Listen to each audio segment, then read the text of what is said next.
Welcome back to We Needed Roads, the podcast that sets sails into dangerous waters so you don't have to, unless there's hot pirates involved, in which case we absolutely understand. This week we're diving headfirst into season 2 of One Piece's live adaptation on Netflix. Wacky fights, pirate fun, and even bigger emotional attachments from certain members of this podcast. Joining me as always is Marie, who has once again found herself not just a husband in this show, but also a son. Honestly, at this point, she is one heartfelt backstory away from legally changing her name to Marie Chopper.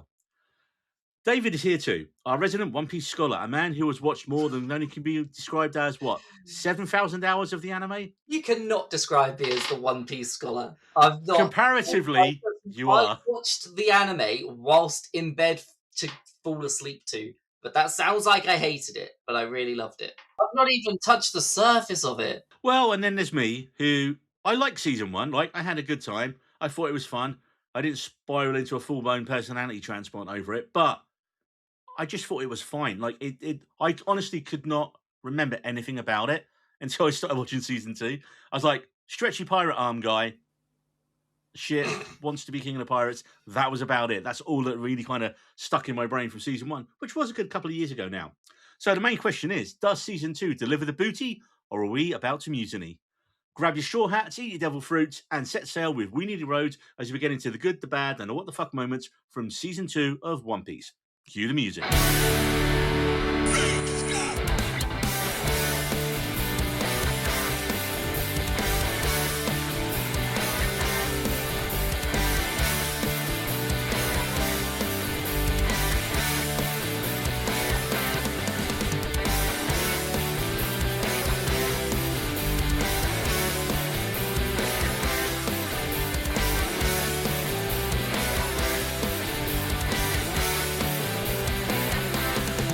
So, what do we think of season 2 then? Initial non-spoiler thoughts. David?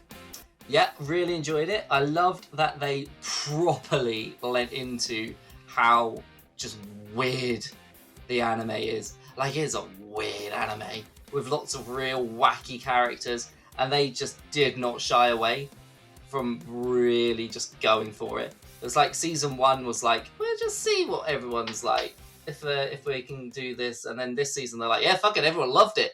Let's give it all. And Marie. Hold up, I actually think I got a good prop for this episode.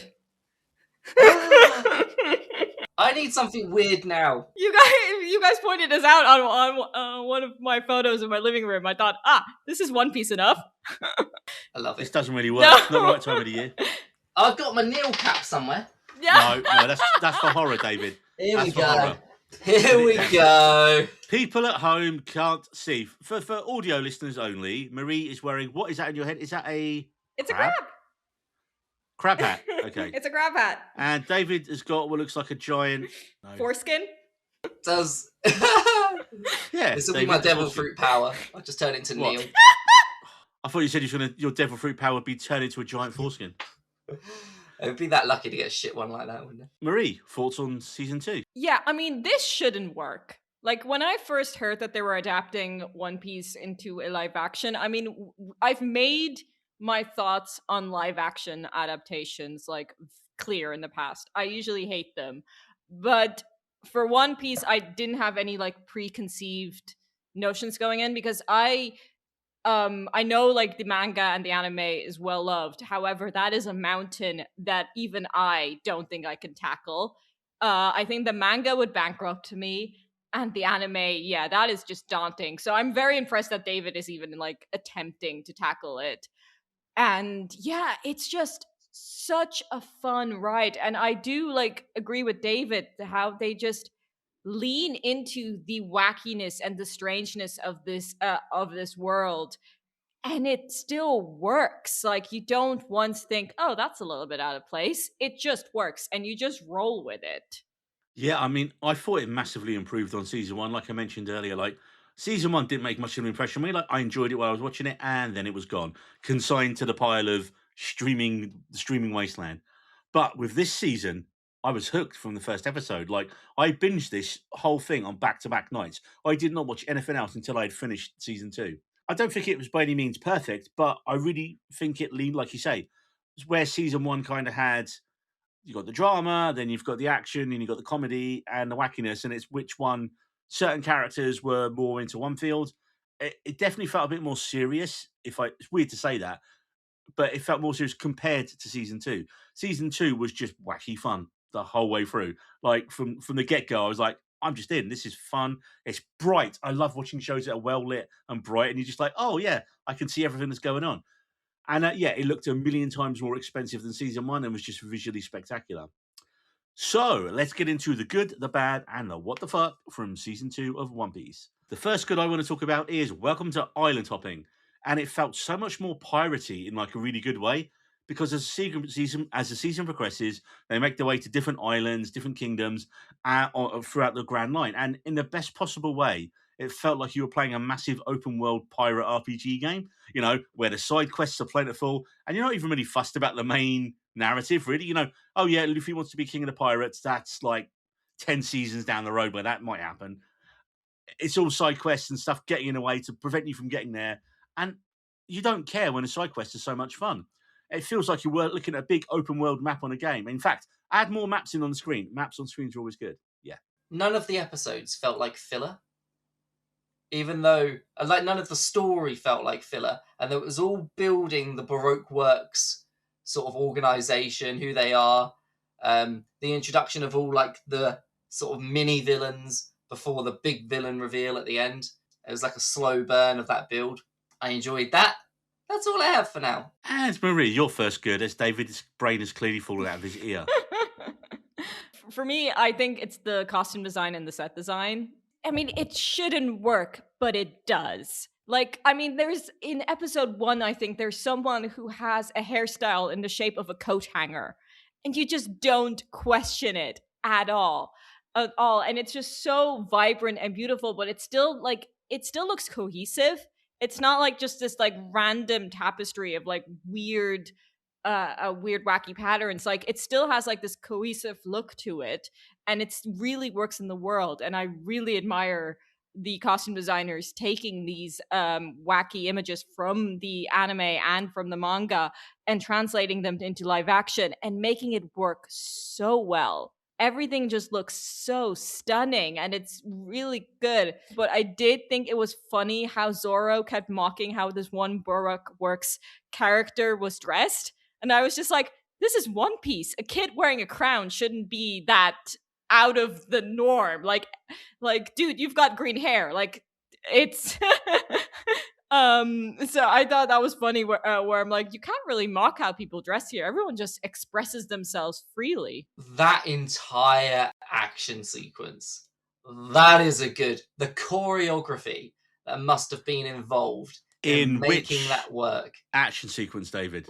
The action sequence with Zoro, where they're in the bar. They've just sort of been betrayed by them. What island was that? What was the island called? The Cactus Island. Yeah, with Zoro having visions of Mihawk after he savagely beat him with a tiny little sword in season 1, and just mocking him, saying how he's never going to be at his level, all that jazz. So the choreography of that fight where he's trying to beat 100 people on his way to the Baroque Works with the little crown, dude. That was a good sequence. Yeah, the amount of time that must have gone into that choreography. Yeah, and he actually did fight 100 people. Like, it was 100 people. They made sure of that. I don't know if you guys saw the behind the scenes on the Netflix how they did that, but yeah, it took like months for him to train for that sequence. But that sequence is fucking violent. I mean, like, there's blood spraying all over the place, and I'm like, holy shit, he's actually killing these people. Because, like, you kind of think One Piece, I wouldn't say, because that's like the number one mistake where people think anime is a kids medium. No, don't show anime to kids. But still, like, you're in this bright, colorful world, and these guys are meant to be the good guys. And like sometimes like good guys don't kill. Nope, he's chopping these guys down, like mowing them down like there's no tomorrow, and like the blood spatter. He's gone full Bride versus the Crazy 88. Yeah, some of them sort of went down with like a little tap to the shoulder, or like a coincidental whack on the head. But then others, yeah, you're right, they were getting slashed to like stomach slashes, and like yeah, that entire sequence really good, paid off that work. One other thing that was really good was into the because again, season 1 with the villains, I couldn't tell you who the villains were again.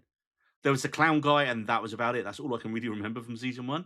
Now it's the like the hammerhead shark dude, like the bumpy thing. Yeah, his I can't notes. think of his name at the No. moment. I can't even think of him. But that's what I'm saying is, season 1 didn't make an impression. Season 2, Baroque works were introduced. David, what do you know about Baroque works from the anime? Without spoiling anything for future episodes for us. Then absolutely nothing. Oh, 'Cause- cool. Glad I threw to you. no, Well, I it's mean- nothing more than what's already kind of been displayed. I just love their like intros. It reminded me of like Street Fighter, didn't it? You know, it's like boom, they pop up on the screen, they get their title card, they get their names, all that kind of stuff. It looks really cool. Ooh, The bounty. That's another thing. I love the title cards. Again, you would think it will take you out of the action, but they work it so well into it when they're introducing the characters. And also, of course, these characters have quite weird names, so it's a good way for us to like know the a name of the character and the bounty. But the way it's like it flashes and then it integrates. It's not just even like a screen. They like slash through it or it burns up. I love that. I mean, I couldn't remember all of them, like because all the names are either something to do with days of the week or numbers, and I was like, they all just kind of blended into one. But I was like, David Dalsmatian's Mr. Waxy, Mr. Free, he was quality, and then of course Lyra Abova's Missile Sunday, who we need more of. We just need more of her in the show. There was not enough of her for me. I think we'll see quite a bit of her in the show. This was like I think her first role. The actress who plays her. What a way to start your acting career. Not a bad debut. It was like when Cameron Diaz in The Mask. She just walks in and was like, "Who the fuck is that?" And that's your intro to a film and a career. One thing that I think you'll appreciate here, Marie, despite Sanji and Zoro's, attraction to Nami, everyone is just too busy pirating for any romance, which I like. Although, it's just like, no, it's all about the pirating. There's nothing else going on. There's no time for romance in this show. Or is there, David, later on? There's always time for romance. No. And some flirting, a little bit of flirtation going on between. Having said that, every time I've asked you about the anime and how you said I don't know, so I'm just going to take that as that's your general thoughts and not actually what you know from the anime. But yeah, I mean, I think they kind of hinted at Luffy and Vivi as well, didn't they? They had a bit of Luffy. Luffy. Oh my god! said All Vivi. the One Piece fans were going to go after me for saying Luffy. He had a cute little dog. Haven't I been saying Luffy since day one? Oh god! I'm not the one with a crab on my head. I'm not the one who's watching anime. Marie, tell us about your giant laboon trauma from episode 2. That fucking whale, man. Holy shit, that broke my heart. I was like crying like a baby after episode 2. Like that whale just holy shit. I did not expect that. It really like struck a chord. Like this whale was just so distraught about its friends leaving, so it repeatedly self-harmed himself by like banging his head against the wall, thinking he could break through and bring them back. Yeah, that shit fucked me up.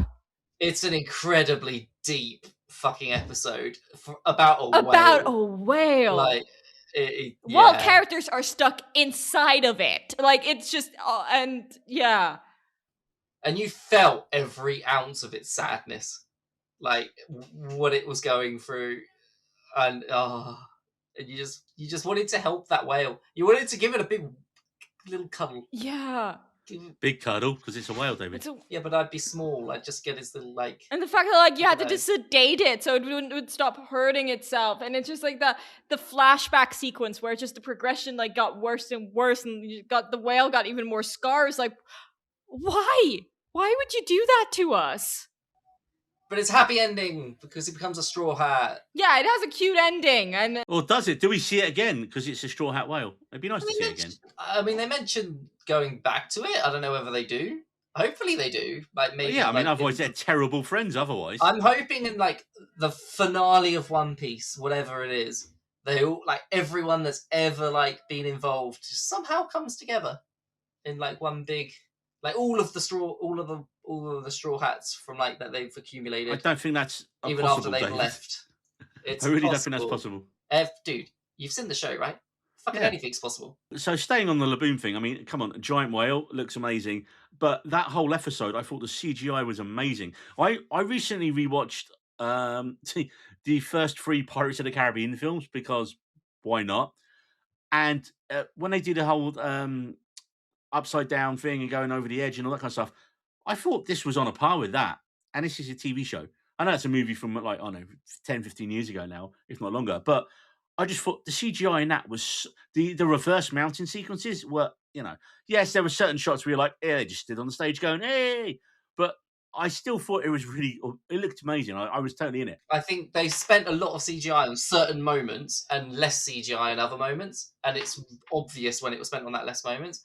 But it's also kind of a good, though, because I feel like the bad CGI was like the charm of the show in of itself. I don't think it was bad, man. No, nothing jumped It's out. like the dinosaurs were pretty bad. I Dude, mean, come on, if you if you're expect trying to do Jurassic dinosaurs Park, on a TV yeah, budget. but Yeah. I thought the dinosaurs Yeah, were good. Jurassic Park was how old? How old's Jurassic Park? Yeah, but 25. But it Park wasn't was CGI; it rich. was practical. Yeah, They actually built dinosaurs, dude. man. A lot of it was CGI. They actually brought them back from. Yeah. That's how thing. committed.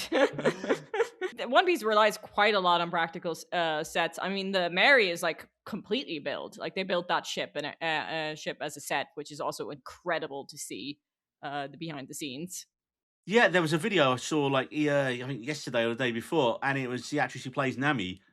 Saying it was like take your brother to work day, and she was showing her brother around the set and just showing you the inside of the ship. They mentioned about like the windows and where they just like shine the lights and move the waves past them to make it look like it. I didn't notice any bad CGI. Like I didn't know. Then there was nothing in it that took me out of it. I thought visually it looked fantastic. So we can agree to disagree. I think the majority of it looked good, but there was obviously moments. Next, I have Don't You Dare Threaten Nami with Death. I was like, you can't kill someone on this show, and you definitely can't start with Nami on the crew. And I love the fact that they have puns on the episode titles. And if you notice, the last 3 episodes were all reindeer puns. You had Nami Dearest, Reindeer Shames, and my personal favourite, Dear and Loathing in Drum Kingdom. What else you got in the good, Marie? The music. Like every time the title sequence flashes by and you have that awesome intro, like it's just so good. I love like the One Piece theme, and I forgot how good it was until I until I watched season 2, and I was like, oh yeah, because it gets you into the mood. It like you like hear it and you're like, yay, fun pirate adventure! I can't wait. Obviously, like there is like certain like melodies associated with pirate music, but it still like stands on its own. Yeah, I just love the scoring of the show. It's so again, it just sets the scene so well, and it gets it you into the mood. I just wish they'd used. I don't know how appropriate it would have been, because it's always. I don't think there's any songs as such in it, is it? It's mainly all score, the music in the show. But there is a brilliant song by a band called The Decemberists called The Mariner's Revenge Song, about 2 people having a pitch battle fight in the belly of a whale.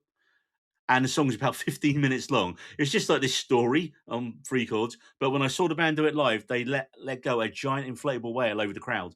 And it was awesome. And then we all had to scream like we were being swallowed by the whale in the middle 8. It was cool. Very cool gig. But yeah, that obviously it wouldn't work in that because they don't have songs in the show. They have score. They have songs in like that they sing themselves. That's a part of the. Yeah, it's not like you're going to hear the latest Harry Styles song in it, though, is it? No, yeah, like the song that our poor whale was hoping to hear. And just destroy Marie again. You saved the day with a song. Like, oh god, that fucking episode. It was episode 2 and it already destroyed me. I wasn't expecting that. Well, on the fun side, I thought Giant and Dinosaur Islands were fun as well. Was it Big Trouble in Little Garden? That was just the 2 giants who had just been fighting for 100 years.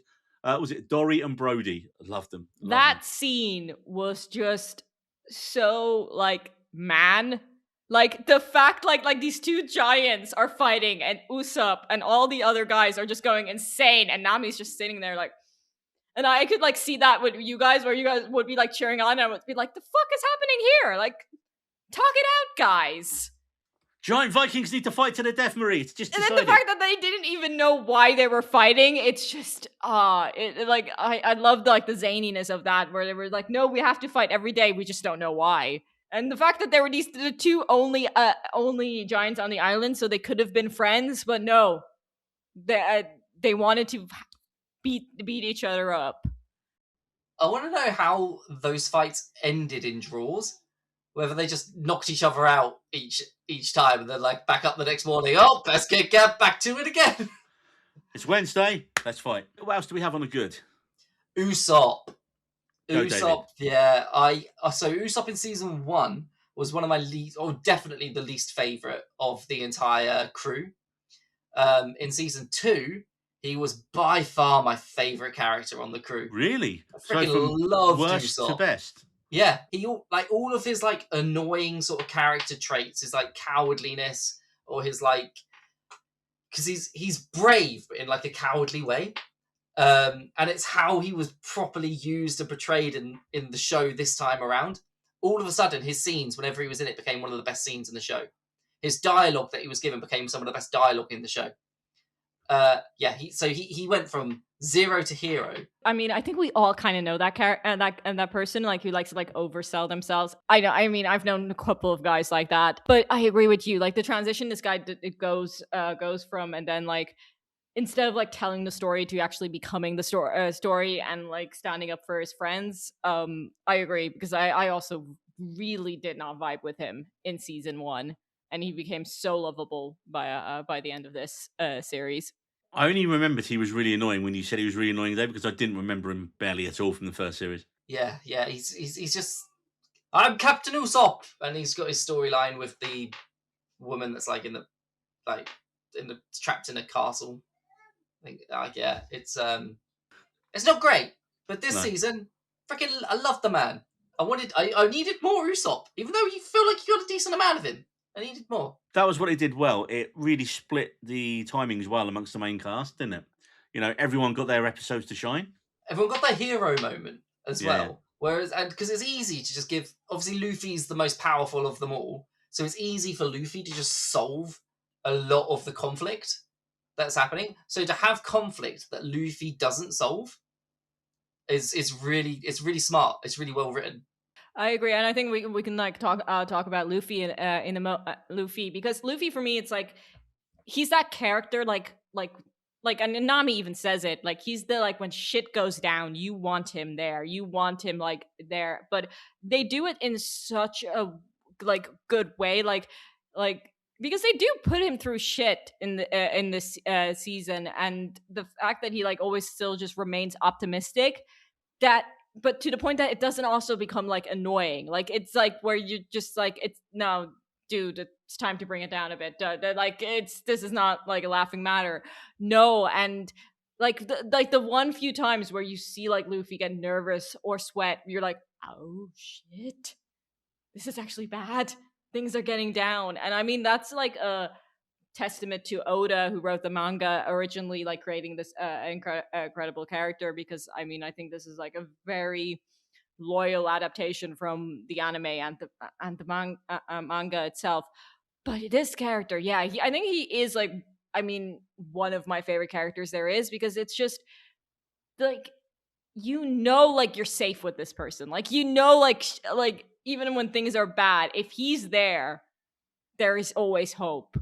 Is that friend that you want? Is it like, you know, everyone wants a friend like Luffy. Well, wait till you get to episode 789 and his heel turn. No, I'm joking. I have no idea. But he also has his back, and like, yeah, he has your back no matter what. And yeah, it's like, and he just wins everyone over, and like you can, and like relentless optimism, but still like justified. It's really just, he's just so charming.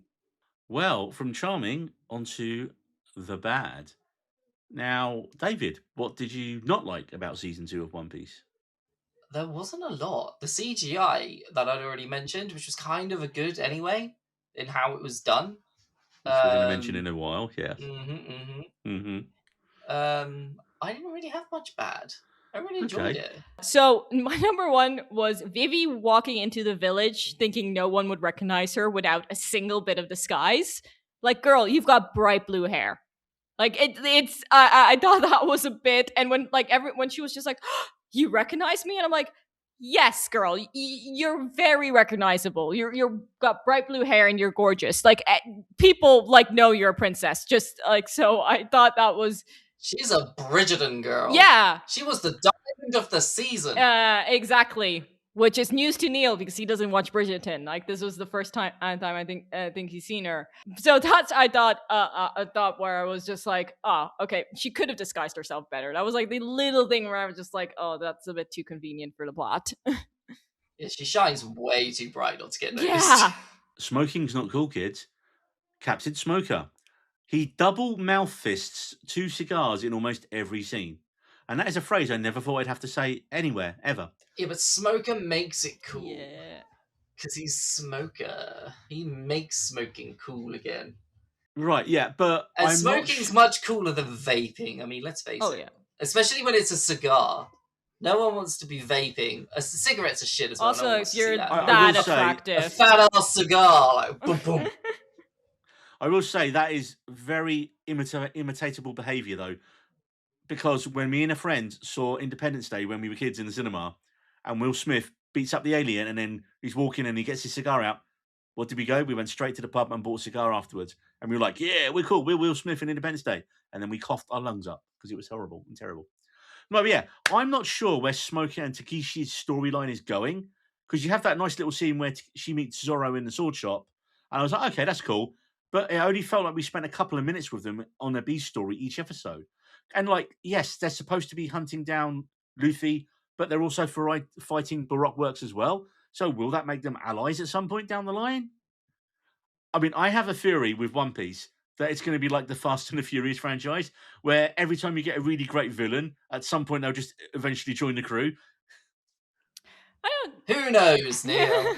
You do, David. I really like Smoker. I agree with you actually that the storyline did sort of feel like it was going nowhere. So when they went at the very end, the final storyline where they were at the where they're picking up a couple of the other Baroque Works people that are there, the ones, what were their powers? Everyone had a fucking power. Everyone had devil fruit in this one. It was like devil fruit, popping devil fruit like candy. Yeah, I mean, you actually reminded me of a great line from Usopp where he was just like, "Does everyone have a devil fruit now?" I mean, the increase of devil fruit in this season compared to season 1. I mean, I think we only had like Bucky in season 1 and Luffy.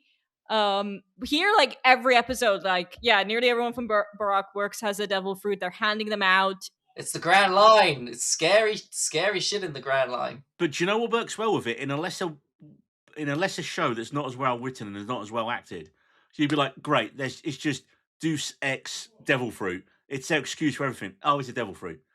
But I didn't mind in this show because it was entertaining. Like, oh, cool. What power are they going to have? Oh, what's this person going to have? So they kept it kind of... And like you said, some of them are really cool and some of them are really shit. I like that so much that these are not like the standard like superhero powers like flying or something like that. Like ejecting wax out of yourself. Like who comes up with that? What kind of wax, Marie? Well, David, when you get around to watching the second episode of season 5 of The Boys... Oh, God. I don't think it's just that wasn't boogers, by the way. I think it's like literally any bodily fluid. Yes, it was like any like anything that comes from him, because he uses something else as well, yeah. Women must hate him. They just get blown up. I mean... At the, like, you know... Moving on, swiftly. I would say that the reveal of Joe Manganiello's Sir Crocodile Mr. Zero was a little bit underwhelming for me, only because I was like, okay, they show you the guy. How did you say Joe Manganiello's name? Like Manganiello, clearly, like I did the first just there. Also, that's not how you said it. Manganiello. Isn't it Joe Manganiello? That's it, right? I don't. Yeah. David, you know we can't pronounce names of people and stuff. Look, I'm sure there was a ton of Easter eggs and winks in this scene when they introduced him. If you know the manga, if you've seen the cartoon. But I was like, oh, it's Joe Manganiello. Fuck you, David. Why should I care? Just give us more. I was just like, but I get that it's just set up for the next season. Like, it's one scene. Oh, it's that guy we like from stuff. He's going to be in it next season as a villain. Cool, okay. Yeah, Crocodile was a pretty cool villain as well, I think. Like, he takes up a lot of the Alabaster arc. Space, because he's a crocodile. Yeah, and... he has a cool lair as well. Like a lair. Do you like a good lair? Now, Marie, one thing I know that will definitely be in a bad for you. Sanji and Usopp threaten to eat Tony, a character that we're going to talk about in a bit. But, Marie, how did you deal with his betrayal? Surely this was your biggest bad of the season. Yeah, the only time I ever wanted to hit my husband. Can't go after your son and your husband. You had to make a choice there. I would Marie. choose my son. I've got enough husbands. I only have 2 sons at the moment. Come on, dude, don't make the little guy cry. It's just mean. One other little mini bad I've got is like, and it's kind of, I've talked about it in the good, but also in the bad, is that the plot was kind of erratic in that Luffy, he wants to find a One Piece, but he has to do a ton of side quests to get anywhere. But it also seems that anyone he bumps into on the Grand Line at all who's got a problem, because he is Luffy, he will offer them help no matter what. But that takes you so far away from your main objective. No wonder they're up to over 1,100 episodes of the anime now, because clearly he's just not very good at following his like main course. How many episodes into the anime is that? Like 1,000 Yeah. Over episodes? 1,000. He's still looking for the One Piece. And at this and point, the you know? manga hasn't even concluded yet. Like editions are still feel coming like- out. I feel like the One Piece is more like enlightenment. Yeah. It's like in Buddhism or something. It is like the that. journey more of like... it's the friends we made along the way. I mean, this actually like translates to like my only like number one like big bad that I have, where I'm kind of worried about the future of this show, because I'm worried we're going down the direction of like Game of Thrones, where it catches up. I mean, there's so much source material, but then again, like where, because they're not going to make 1,000 of the Netflix episodes. They've got a 10-season plan, haven't they? Do they? I don't Yeah, know. apparently I so. mean, it would make sense, but even like 10 seasons, I don't think would cover it all. So I think No. they're gonna. I don't think they'll skip arcs, like any of the major arcs or any of the smaller arcs, even. Because What they about seem to Noah's? be covering some of the smaller islands. yeah, I'm just ignoring that. I think anyway. I think that's the thing. If we ignore it, he'll stop doing it. Never. But yeah, that's where I'm worried of like where are they going to conclude this, because like the story itself doesn't already and still doesn't have a conclusion, and I don't think I do hope the One Piece is a physical thing. Like it is actually massive treasure. Goldie Rogers like fucking island worth of treasure. It's or a planet definitely or going to something. be the journey and the friends they made along the way. It is. It just is. No, I don't think so. He didn't seem like That- such a Is that Cheddar barking? yeah. It's my girl is Well, being Cheddar good. agrees with me. See what I mean? It drives me up the bum. Wait, I what? beg your pardon? You're just being. Oh, she's being a good girl. Shut up, Cheddar! Yep. David used his master's voice. One other thing I did want to say on the bad, and it's only a minor one again, is that content, right? I like swearing, gore, nudity, bad language, violence as much as the next person. But One Piece doesn't really have any sex or nudity, and a lot of the violence is generally quite cartoonish. Like, it's because it's that hyper stylized. Yeah, you might, okay, the Crazy 88 sequence in the bar, there was limbs flying everywhere. But generally, it's quite cartoony, right? So it doesn't feel real when you're watching it. So it doesn't have that same kind of association. But weirdly, someone will drop a fucking here and there, and I'm like, oh, you can't show this to younger kids. One of our a friend was like, oh yeah, would this show be good for like my kids? And I was like, oh yeah, it's like a fun part. I was like, oh no, wait, how old are your kid? And it was like 9 and 10. I was like, yeah, no. They already know the word fuck, man. They're fine. But I just like it's just kind of like the weird tonal thing there. They're like, okay, like, I get they want it to be as popular as possible, but it could be even bigger if it was, and they didn't really have to tone it down. Just it didn't feel like they needed to swear in it, and it's not me just being like grumpy old man. It's like the show didn't need it really. It just felt out of place, like because it's such a like warm and funny and charming show. I don't know, just like I get it that you at some points that's all you really want to yell, but. Yeah, I just think it could make the show even bigger if they would just cut a few fucks out, really. Right. Do we I've have got anything another else? bad. Oh. There was no Shanks. I like Shanks. I wanted more Shanks. Shanks from season 1. Armitage Shanks. The red-haired pirate, Neil, that was Luffy's mentor. Yeah, in- I mean, How we got the devil fruit in the first place. Ah. Neil has How absolutely did he no get the devil fruit in recollection. the first place? We don't even see him. No, in I this told you one, that. do we? No, he's not in it at Yeah. all. Yeah, that's what I'm saying. I like Shanks. Okay. I don't think he's in a lot of the anime anyway. So. Well, I that's think probably why then, David. But I like him. He's cool. Okay, Shanks is cool. He's still on the board. He can come back. We don't know. I'll have to check. I actually got his fucking name right. I'm pretty sure it's I think Shanks. you're right. You're going to get shanked if you don't. Marie. Just this is one again, little plot gripe. Why did Luffy not stretch up the mountain? Like, he only uses his power at the very end to save Sanji. Why didn't he just like yoink up the mountain? Well, we don't really know the limits and extent of his powers, do we? I mean, What? Like- No, I agree with Marie here because Usopp creates the device that does exactly Luffy what does. Luffy's powers Exactly. are, essentially. And then, so yeah, no, I'm with Marie on this like one. even if they just had like one line like, "Oh, I'm not going to use my powers so Sanji can keep up," then that would be fine. But yeah, he could have just gone yoinks. Just go, whoop, and then like even if it's only to like the extent he Yeah. can go physically, and then put himself up to that bit, and then go again. Exactly. It'd have been up there like 3 pulls max. Yeah. Right, moving on to the what the fuck. And this is a positive what the fuck. And I think most of us are agreeing on the same thing here. So for me, the what the fuck in this show is the final 2 episodes, or as I like to call it, the Tony Chopper movie, because that's what it really felt like. We had almost a whole episode of backstory on everyone's favourite blue-nosed reindeer and Marie's most recent adopted son. We had the recasting of Jamie Lee Curtis to Katie Seagal. Not that Jamie Lee Curtis was actually in it, but she had to drop out. But again, after seeing Katie Seagal as Doctorine, I was like, I couldn't imagine Jamie Lee Curtis doing a better job. I just thought Katie Seagal was so good in it. And she's always good. I mean, most people know her from Married with Children and then also amazing in Sons of Anarchy, because she's married to Kurt Sutter, who created Sons of Anarchy. Write your wife a brilliant role, and why not when she's that good? And again, she was so good here as well. I mean, so Tony, let's talk, and this is what you meant about the CGI, right, David? The CGI on Tony is amazing. Like that is And they're going to Hollywood have to film. keep it amazing. Well, as this is well. my worry, right? Because with him joining and being part of the crew now, how much is that cost It's going a to be? lot of the budget, yeah. A lot of the budget are ridiculous. They're like, yeah, so the next episode's going to cost 80 million per episode, and 50 million if that is on Tony. So that's a worry in itself, is that because Right. they're having to animate him into it a lot, are they just going to sort of keep him out of certain situations because they don't want to use a lot of the budget in animating him into it?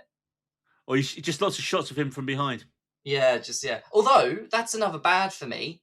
I didn't like the design of him when he was a giant, when he was like his muscular I big agree form. with you. I wasn't a big fan of that. I agree. I I didn't did see like that that. coming. It looked a I just bit thought he was going to be tiny. goofy, yeah. Yeah. Yeah. It was up there with the beast guy from Riverdale a little bit. I was like, oh no. I Yeah. kind of hope they improve that in the 3rd season, because I don't know whether like a lot of audiences might have probably felt the same with that design. But I mean, the character though, like the tiny Tony Chopper, is so well realised on screen, and he is voiced by Cat Grant from the new Superman, Michaela Hoover. And again, we all become so immediately emotionally tied to this tiny blue-nosed reindeer who only wants to become a doctor. And after meeting Tony and Doctorine, we get into his flashback with Dr. Hiruluk, played by the actor with a very similar sounding real name, Mark Herelick. And what a phenomenal performance by him in this role. Like, you've turned up in the last 2 episodes of the season, like an episode and a bit, really, with limited screen time, and you've crafted such a memorable character. And again, you're acting against pretty much nothing as well. The guy absolutely kicks it in the dick. We all got Doc Brown vibes from him, Yeah. right? Everyone Oh, got Doc Brown 100%. vibes. 100%. Yeah. He But was- also, like, with that haircut as well, just making it seem believable. I was like, Neil, like, sent me, like, a photo of his What was- TV going, that's a choice there. Like, that hair. But then his arc was so good, and like the emotional devastation, Marie. Come on, from you thought Laboon wrecked you when you get his.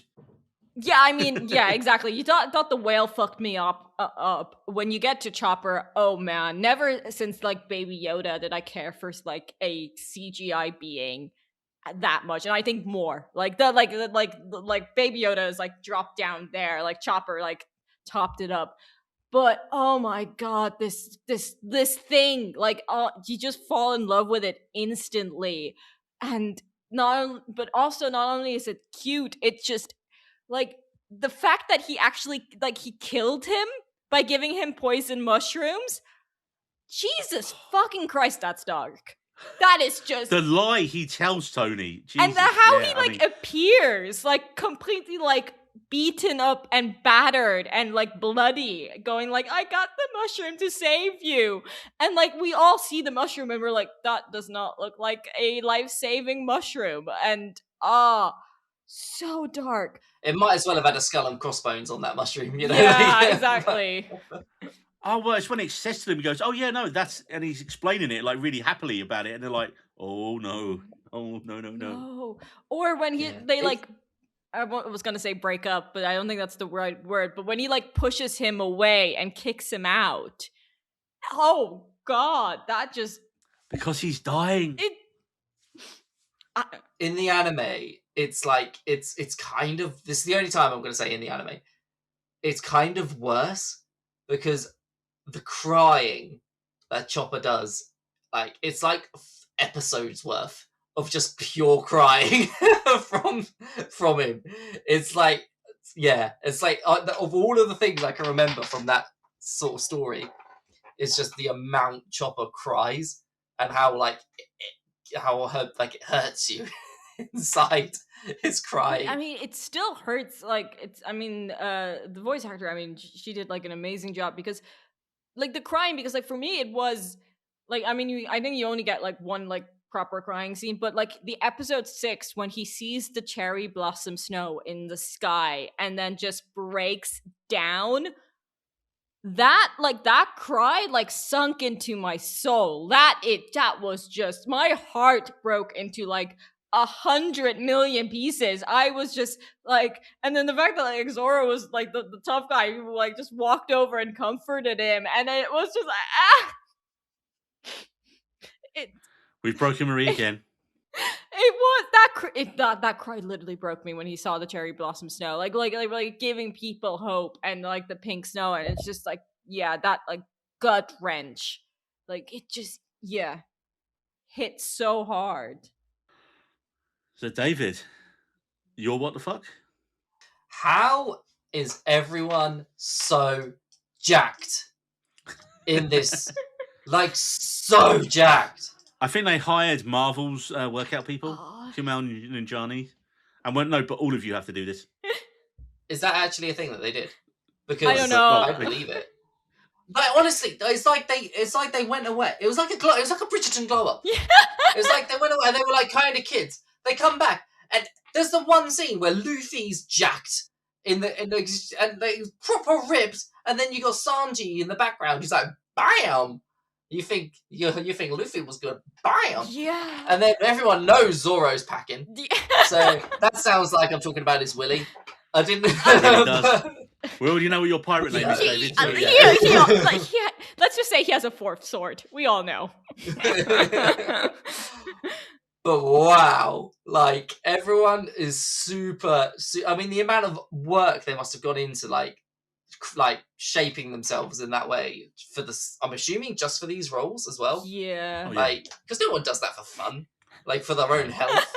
Do you remember what Kumail Nanjiani said when everyone said, "Wow, we can't believe how like ripped and like how awesome you look now, dude"? And he was like, "Yeah, it just takes 2 years of being told what to eat for every meal, and the best team of like personal trainers on the planet, and I just do what they tell me."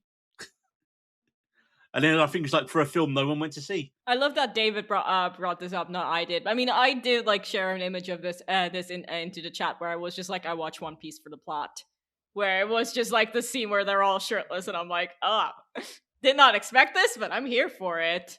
And just like a moment of appreciation for my husband. I mean, I know like he's not, but Sanji was written by women. Like this dude is like, he looks fucking incredible, has an amazing accent, and then also can cook. Like, I mean, wish for film and fantasy at its max. Like his story of how he learned to cook as well, like for his mother, like he was making these lunches for his mum, and then he had an emotional scene which kind of came out of nowhere. I feel like she wasn't really prying for that information, and he sort of just unloaded that. Yeah, but he was opening up, and then like he's putting men to shame just across the. Yep. No, my standards is that if you can't live up to Sanji, you don't even have a hope with me. And like. Well, next up in One Piece, we have season 3, and they've already announced for season 3 that Zolo Mariuna from Cobra Kai is joining the cast to play Luffy's older brother. I mean, that guy knows how to fight and is super ripped as well, David. Do you just want everyone from Karate Kid, Cobra Kai now to be in One Piece as well? Not everyone. Not Robbie. but if, Robbie like, can them- Robbie can fuck off.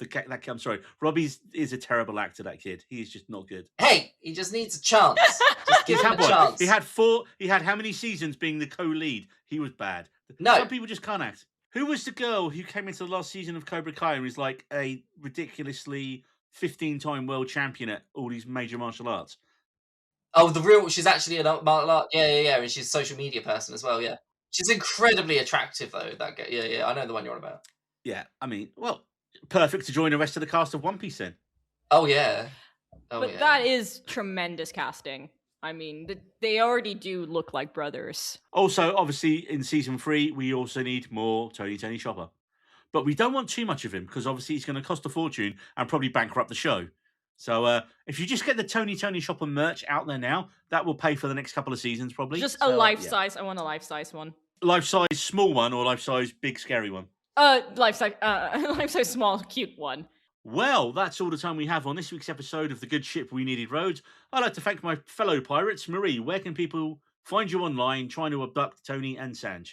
You can find me under the handle Life on Mars. That is TikTok, Instagram, and Twitter. And I recently started fostering dogs, so you're going to be seeing cute dog pics on there as well. So that's another reason to follow me, along with informative news about how the world is fucked. Cool. Cheery stuff. And David, I'm assuming your Blue Sky username is because you also ate a devil's fruit, right? Yeah. It's caused a very long .d at Blue Sky.